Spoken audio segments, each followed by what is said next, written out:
Bismillahirrahmanirrahim. Assalamualaikum warahmatullahi wabarakatuh.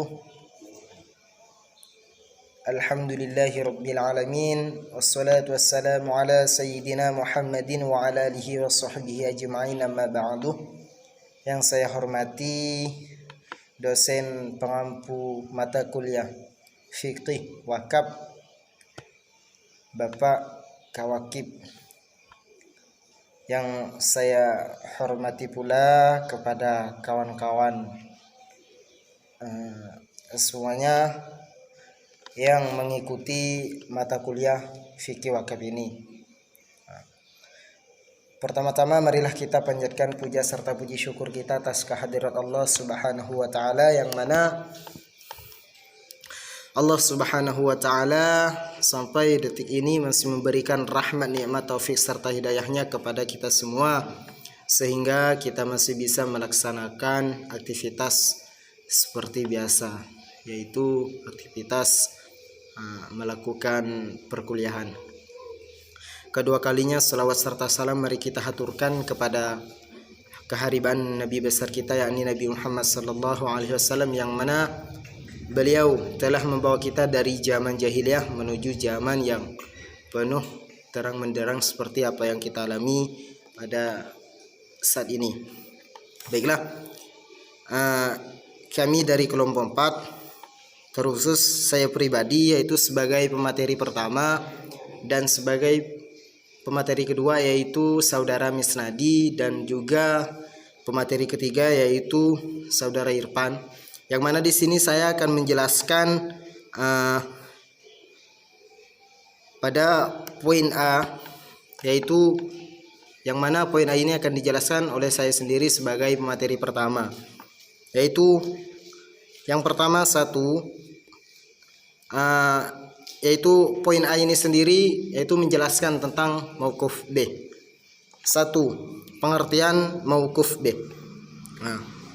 Mauquf B artinya yaitu harta yang diwakafkan. Itu arti sederhananya daripada mauquf B itu sendiri ialah harta yang diwakafkan. Namun mayoritas umat Islam di Indonesia ini mengenal harta yang diwakafkan tersebut hanya berupa tanah dan bangunan untuk masjid, mushola dan lain sebagainya yang memang berhubungan dengan kelembagaan. Itu kebanyakan atau mayoritas masyarakat atau umat Islam di Indonesia yang mengetahui tentang harta yang diwakafkan. Akan tetapi tidak hanya berupa itu saja yang namanya mauquf bih atau harta yang diwakafkan, akan tetapi itu mengenai seluruh aspek harta atau seluruh bagian-bagian harta yang memang harta tersebut tadi bisa dimanfaatkan dan sama sekali tidak atau belum dipakai oleh si pewakaf tersebut. Kira-kira seperti itulah pengertian daripada mauquf bih itu sendiri. Terus yang kedua yaitu syarat dan rukun mauquf bih. Jadi mauquf bih ini sendiri di sini ada syarat dan rukunnya. Harta benda yang diwakafkan dianggap sah jika memenuhi syarat sebagai berikut. Berarti apabila tidak memenuhi syarat sebagai berikut ini, yang mana kemudian nanti saya akan sebutkan syaratnya, berarti wakaf tersebut tidak dianggap sah apabila tidak memenuhinya. Jadi syarat-syaratnya di sini yaitu benda yang diwakafkan harus berharga atau bernilai. Dalam artian benda tersebut harus ada nilainya, meskipun nilainya tersebut hanya sebatas penilaian di angka yang paling kecil, akan tapi masih ada nilainya, seperti itu. Jadi itu harta yang bisa diwakafkan dan dianggap sah. Yang pertama harus harta yang berharga atau benda yang diwakafkan tersebut harus berharga atau bernilai. Itu syarat yang pertama. Terus syarat yang kedua di sini benda tersebut adalah milik pewakaf sepenuhnya. Jadi benda tersebut hanya milik orang yang mau mewakafkan itu pribadi. Harus sepenuhnya benda tersebut milik orang yang mewakafkan itu.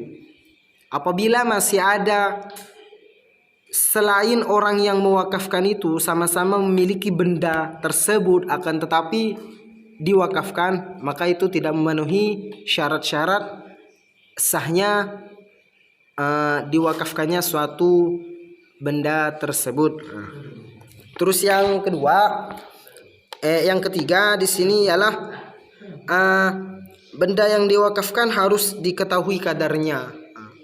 Jadi di sana benda yang semula itu ada kadarnya, ketika diwakafkan itu si penerima wakaf dengan si pewakaf itu harus sama-sama tahu kadar daripada benda yang ingin diwakafkan tersebut. Terus yang terakhir yaitu benda tersebut dapat dipindahkan kepemilikannya dan dibenarkan untuk diwakafkan. Jadi harus jelas kepemilikannya itu serta dibenarkannya untuk diwakafkan. Berarti memang harus ada persetujuan dari orang yang ingin mewakafkan, harus membenarkan bahwasanya benda tersebut miliknya dan benda tersebut memang mau diwakafkan kepada si penerima wakaf atau kepada lembaga dan lain sebagainya. Seperti itu, kira-kira seperti itulah penjelasan dari saya. Kurang dan lebihnya saya mohon maaf. Baiklah, dan mungkin hanya ini yang bisa saya sampaikan sebagai pemateri pertama, dan untuk materi selanjutnya saya serahkan kepada kawan-kawan yang akan menjelaskan materi kedua dan materi seterusnya, itu saudara Misnadi dan saudara Irfan. Sekian, terima kasih.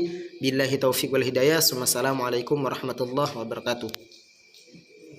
Bismillahirrahmanirrahim. Baiklah, di sini saya akan mencoba menjelaskan penjelasan yang selanjutnya dari kawan saya, yaitu yang B, yaitu tentang muzaki.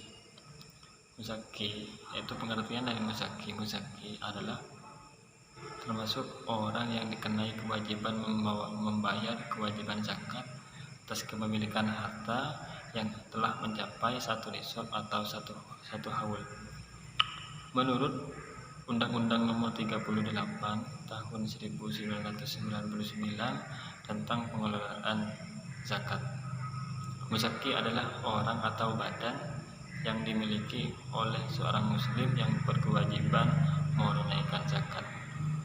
Jadi itu merupakan pengertian dari muzaki. Jadi muzaki ini yaitu orang ataupun badan yang dikenai kewajiban untuk mengeluarkan zakat ketika sudah mencapai satu haul ataupun satu nisab. Satu haul yaitu mendapatkan sudah mencapai 1 tahun. Satu nisab yaitu sudah mencapai satu atau sudah mencapai waktu untuk membayar zakat. Itu merupakan pengertian dari muzaki. Adapun syarat dan rukun dari muzaki yaitu di sini ada 5. Yang pertama, beragama Islam. Kewajiban zakat hanya diwajibkan kepada orang Islam. Hadis Rasulullah SAW menyatakan, Abu Bakar As-Siddiq berkata, inilah sedekah atau zakat yang diwajibkan oleh Rasulullah SAW kepada kaum muslim. Hadis riwayat Bukhari. Jadi syarat rukun dan syarat yang pertama yaitu muzaki, yang pertama harus beragama Islam. Jadi orang yang bisa mengeluarkan zakat ataupun badan yang bisa mengeluarkan zakat di sini hanya yang beragama Islam. Adapun syarat dan rukun yang kedua yaitu merdeka. Merdeka di sini yaitu bukan budak. Yaitu kewajiban membayar zakat hanya diwajibkan kepada orang-orang yang merdeka. Hamba sahaya tidak dikenai kewajiban zakat. Jadi di sini syarat yang kedua, syarat dan rukun yang kedua yaitu yakni harus merdeka, yakni bukan budak, yakni yang mempunyai kewajiban membayar zakat, yakni di sini bukan budak. Kalau budak itu maka tidak diwajibkan untuk mengeluarkan zakat. Terus syarat dan rukun yang ketiga yaitu dimiliki secara sempurna. Maksudnya harta benda yang wajib dibayarkan zakatnya adalah harta benda yang dimiliki secara sempurna oleh orang muslim. Yakni yang dimaksud harta yang dimiliki secara sempurna ini di sini hanyalah milik sendiri. Yakni bukan milik orang lain, bukan menyewa, bukan begini, istilahnya milik sendiri. Itu. Terus syarat yang keempat yaitu mencapai satu nisab.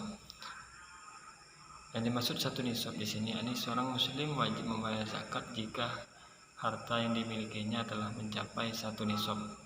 Nisab zakat harta berbeda-beda tergantung jenis harta bendanya. Ini syarat dan rukun yang keempat yaitu mencapai satu nisab. Terus yang kelima yaitu mendapat satu haul. Yang dimaksud mendapat satu haul, harta benda wajib dikeluarkan zakatnya jika telah dimiliki selama 1 tahun penuh. Hadis Rasulullah Shallallahu Alaihi Wasallam menyatakan, Abdullah ibnu Umar berkata, Rasulullah Shallallahu Alaihi Wasallam bersabda, tidak ada zakat pada harta seseorang yang belum sempat 1 tahun dimilikinya. Hadis riwayat Darqutni. Jadi rukun dan syarat yang kelima yaitu harus seseorang atau badan tersebut bisa mengeluarkan zakat jika sudah mencapai 1 tahun, jika benda tersebut atau harta tersebut sudah dimilikinya sudah mencapai 1 tahun. Mungkin ini yang bisa saya jelaskan tentang keterangan pengertian muzaki dan juga syarat dan rukun dari muzaki. Maka penjelasan selanjutnya akan dilanjutkan oleh rekan kami. Bismillahirrahmanirrahim. Baik, kami akan melanjuti penjelasan dari saudara kami yaitu saudara Misnadi, yang mana beliau telah menjelaskan tentang muzaki, dan selanjutnya ini adalah dasar hukum mauquf bih dan muzaki. Jadi di sini dasar hukumnya mauquf bih yaitu adalah Allah Subhanahu wa taala berfirman di dalam Al-Qur'annya, yang dalam artiannya seperti ini: kamu sekali-sekali tidak memperoleh kebajikan sebelum kamu menafkahkan sebagian harta yang kamu cintai, dan apa yang kamu nafkahkan maka sungguhnya Allah mengetahuinya. Seperti itu. Jadi muzaki itu menurut Undang-Undang nomor 38 tahun 1999 tentang pengelolaan zakat, muzaki itu adalah badan yang dimiliki oleh orang muslim yang berkewajiban untuk menunaikan zakat, seperti itu. Jadi di sini perbedaannya mauquf bih dan muzaki. Kalau mauquf bih itu adalah harta atau benda yang diwakafkan.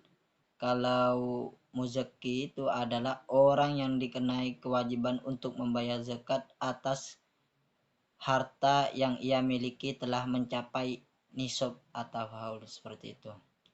Jadi hanya ini yang dapat kami sampaikan, kurang lebihnya saya mohon maaf apabila ada kata-kata yang salah itu datangnya dari saya pribadi, dan apabila ada kata-kata yang benar itu datangnya dari Allah Subhanahu wa taala. Mungkin hanya sekian. Wassalamualaikum warahmatullahi wabarakatuh.